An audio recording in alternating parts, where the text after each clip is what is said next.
Excellencies, distinguished participants, ladies and gentlemen. It's a great honor for me to be here at the Halal Assembly 2019 of Thailand, and in particular to have the honor of delivering the Dr. Surin Pitsuwan Memorial Lecture. For me, this is an honor because I have served the country alongside Dr. Surin for a long time. And I think it would be appropriate for me to begin this lecture by at least paying a tribute to the great man himself. Many of you, especially among diplomatic circles, will remember Dr. Surin as a brilliant diplomat and a brilliant politician. For me, he was a politician that also inspired many people in my generation, myself included, to join politics. From humble beginnings, through hard work, Dr. Surin became a brilliant academician and then transformed himself from an academic to a politician in a democratic political system. True to his principles, very eloquent, he managed to advance many of the causes that he had been fighting for his life, all his life, without ever forgetting his roots. And for my generation, we feel that he set an example for many aspiring young people who want to make a change to their country through the democratic process. I should also add that it was actually Dr. Surin who first drew my attention to the concept of halal. I remember well that it wasn't a seminar or it wasn't a lecture or talk on food, on industry, on trade. No, Dr. Surin introduced me to the concept of halal at a political rally, where he actually drew the attention of the people who gathered at that rally to the idea of the principles of what is permissible, what is good, what is clean, and how that should be applied to politics and democracy itself. Thai politics at the time, and you could argue that even still today, is still plagued by so many behavior and phenomena that are not conducive towards a clean and a principled system. And Dr. Surin warned the people then that it was important to keep politics clean and principled and introduce the concept of halal. That has always stuck with me in my mind, even until today. And if only the way we practice politics would also adhere to the principle of halal, I'm sure that we will have made much more advanced development in both democracy and also economic development. But I'm not here today to talk about politics. I'm here to talk about the halal industry and trade and its benefits to all countries, Muslim and non-Muslim countries alike. And I should just first draw attention to the fact that we should be congratulating and admiring the organizers of this very assembly today for the progress, the tremendous progress they have made over the last few decades, where there has been a healthy growth in terms of advancing halal science in Thailand and also the growth of the halal industry itself. Through successive Thai governments, despite the political instability, there had been continued support for this program to make sure that the halal industry will continue to prosper in Thailand. So let me first put things in context. The halal economy at the global level is valued at $4 trillion. That is a huge market. The $4 trillion can be split into half and half. The first half being the trade in goods and services, and the other half the financial services. For the goods and services, half of that would be food and agriculture. So we're talking about a potential market, or an existing market, I should say, of $4 trillion already. As far as the trade in food and agricultural products that are halal, that constitutes 20% of the total value of trade in food and agriculture in the world. Indeed, for a country like Thailand, just in a period of around 20 years, the growth of the halal economy, as far as Thailand is concerned here, has been over 20-fold. And Thailand, despite being a non-Muslim country, is now the 8th biggest exporter of halal food. That is where the situation is today. And of course, when we talk about the benefits, we look at the potential. And we may well, of course, begin with the potential of markets in Muslim countries, because that's the first thing that comes to mind. Again, putting things in perspective, putting things in context, the Muslim population makes up about almost a quarter of the global population. So there is clearly a huge market for halal food and services, or the halal economy. And it might be helpful just to get a picture of the kind of markets that we are talking about when we talk about the Muslim population. In particular, for countries in this region, we might classify this Muslim market into 5 different groups.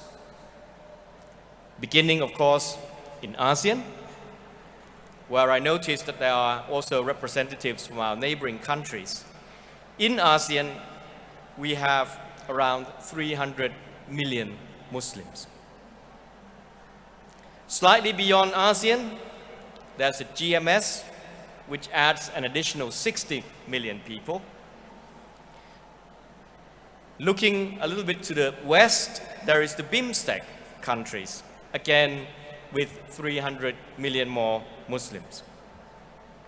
Going further west, there is the Economic Council Organization, made up mainly of Central Asian and some Eastern European economies, where again there are about 400 Muslims who reside there. And of course, the League of Arab States, with an additional 400 million people with very high income, and also includes the Gulf Cooperation Council. This is the size of the Muslim market for the halal industry.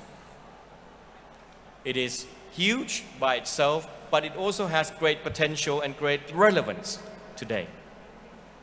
That is because in the areas that I have mentioned, these 5 groups are all fast-growing economies.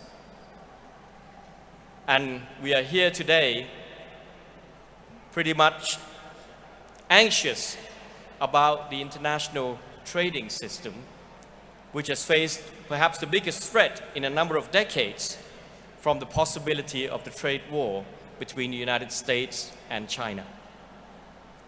We also see some regions, notably the European Union, which is facing its own problems concerning Brexit and other problems.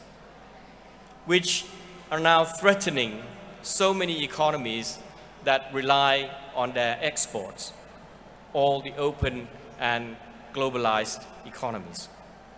Surely the market in Muslim countries for the halal industry is providing a channel by which these countries, Muslim and non-Muslim, can sustain their economic growth through the growth of the halal industry.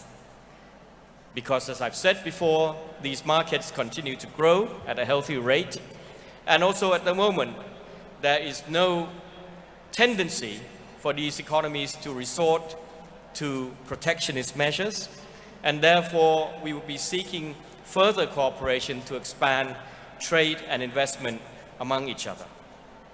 So that in itself offers a great potential for further economic growth in all countries concerned. But if we talk about the true potential of the contributions of halal industry and trade to economic and social development, we should not forget that there is an equal amount of market available, if not greater, in the non-Muslim countries as well. Actually, if you talk about, say, the food and agricultural industry, taking away alcohol beverages, taking away pork, you're only taking away about 11% of the total value, which means, of course, that the potential for the halal industry can cover 89% of all trade in food and agricultural products. That is something that we should not forget. And indeed, if you look at the case of Thailand, where we have been growing, as I've mentioned before, as one of the leading exporters now of halal products, you will find that the markets for these products are just as big in non-Muslim countries compared to Muslim countries. That is the first point that I would like to make to show you the potential for the expansion of halal industry and its contributions to economic and social development. Secondly, we should also be looking beyond halal food, because the demand for halal products, non-food products, are also growing. We look at products from cosmetics to clothes to other consumer products, even to high technology products, software. These can all come under a halal brand and will also be an important growing market for all countries. So if a halal exporting country like Thailand and other non-Muslim countries will expand this idea of providing the halal brand beyond food, which is usually what people think first when we talk about halal, then clearly the potential for expansion is all the more greater.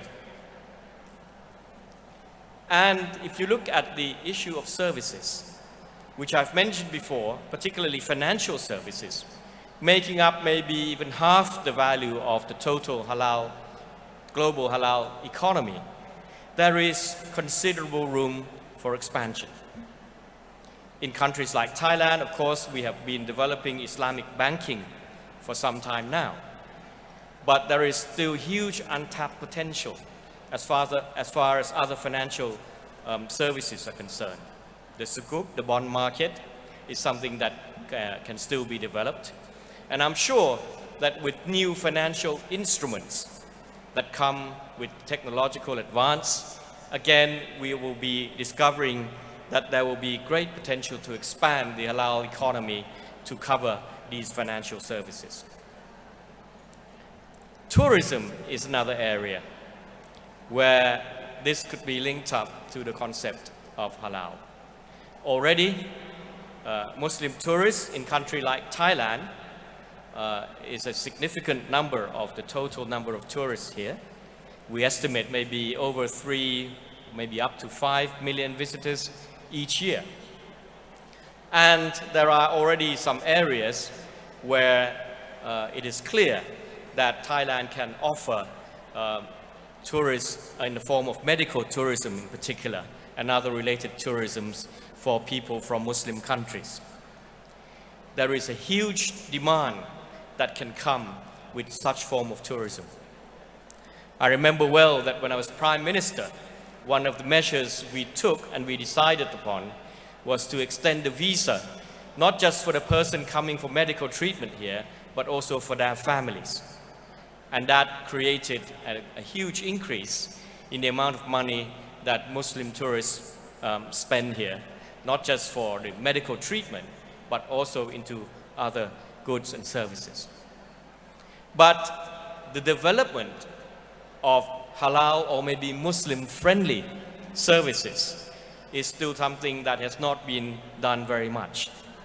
I believe that there may be a few hotels now that will say that they will offer the halal tourism service or Muslim-friendly service. But there is clear potential that this could be expanded to cover more tourism-related industries and many more players in this field, not just in Bangkok, but also in other parts of Thailand, and indeed, of course, for other non-Muslim countries in the region as well, can surely benefit from using the halal brand to cover tourist-related industries.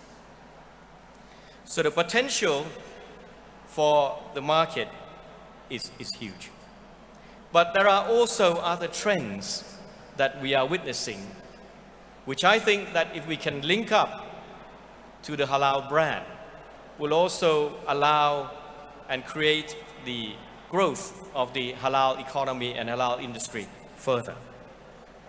One clear trend that we see today is the health consciousness of consumers. Consumers now want to see safety in food and other products, and the halal brand itself can often act as something that we can reassure consumers that halal products are also clean and safe products.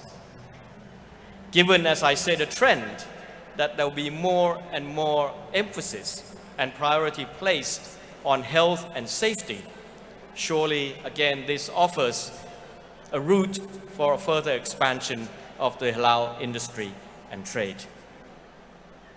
And finally, the concern about climate change and the demand for environmentally friendly products.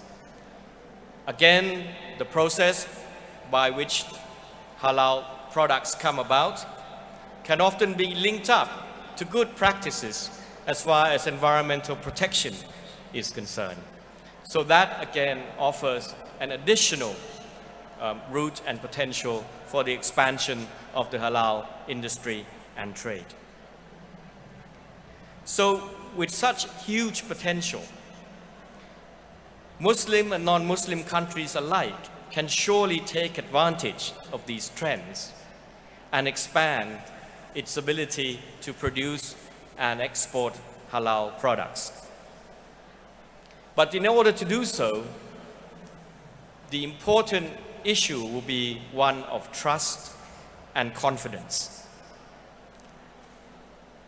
Balanced also by the need to have a swift service in terms of speed and technology to provide the reassurance that something is halal.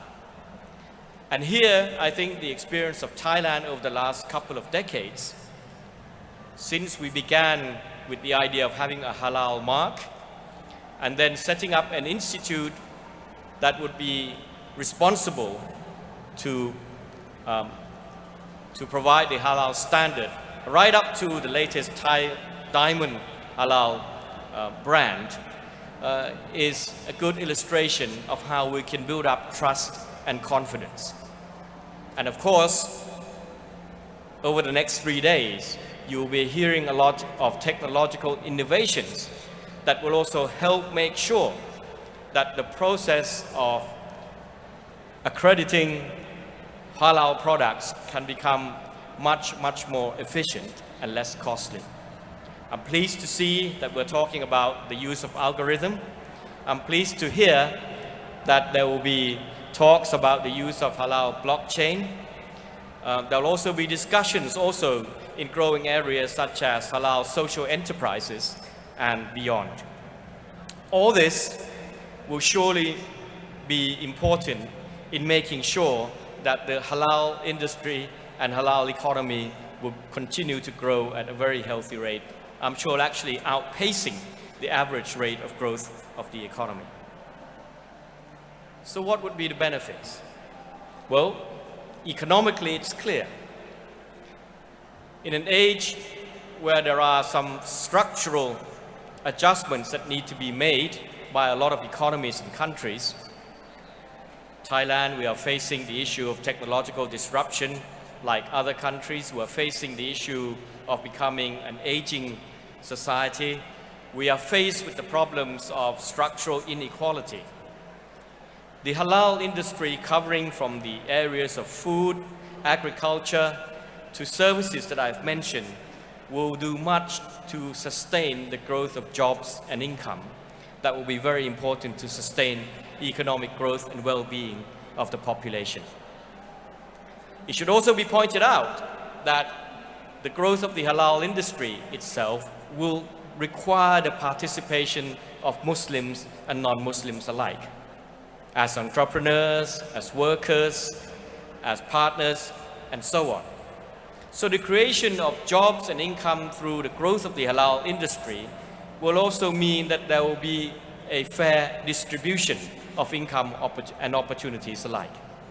And indeed, if we pick up on the trends of linking this to the services and tourism industry, there is good reason to believe that the kind of growth created by the halal industry will actually be growth that is friendly, not just to the issue of distribution of income, but also to the standards of health and safety and also the environment. And once all this is achieved, we have a good recipe for social harmony.